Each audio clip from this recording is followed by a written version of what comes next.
So this is the follow-up for Toyotathon for the day, maybe the week even. This is for Archie Stevens, Archie's Off-Road. It's their customer lose the front shaft of the Toyota Tundra.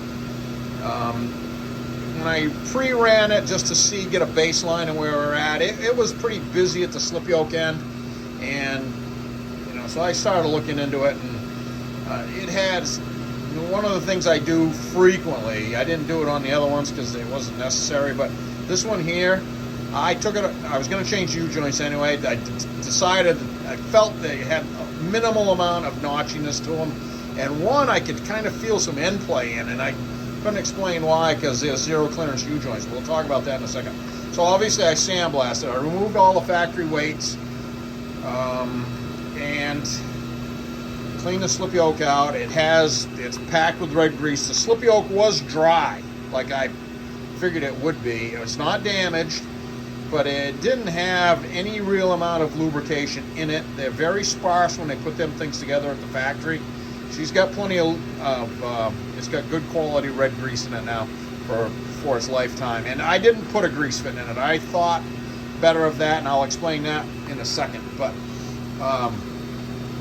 so new U-joints, I put a pair of Spicer snap tights in.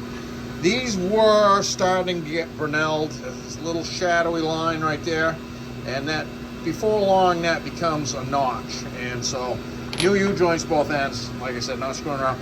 What I discovered though is it was that cap right there that's shiny in the bottom. See that all four of those, well, 7 of them have a thrust washer like that in the bottom. That was missing, and it didn't fall out, it just wasn't there.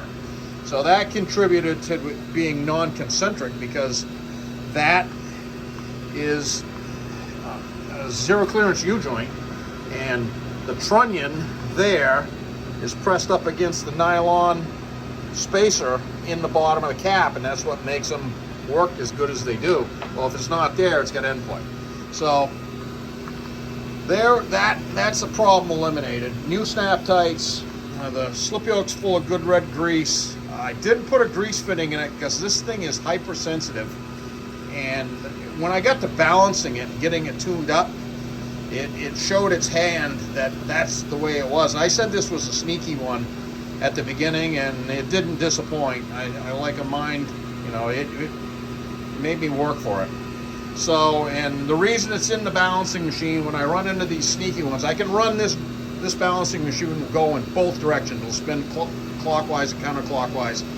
And when I want to make sure they're really tuned up, it's my prerogative, but I can put them in, switch them from end to end and run them both ways that way too. So that's what I did here. So we got this puppy tuned up now, and this one fought me probably more than the other 3. I feel that it's going to make probably the most difference for him. So cranking up. That's all a 3,000 RPM right there. 0 at the, let's see, that's the transfer case. 0 at the front axle. So having said that big lengthy description, we're going to say that this is a home run for Blues Toyota, and we'll get all that, we'll get it painted up and get it back.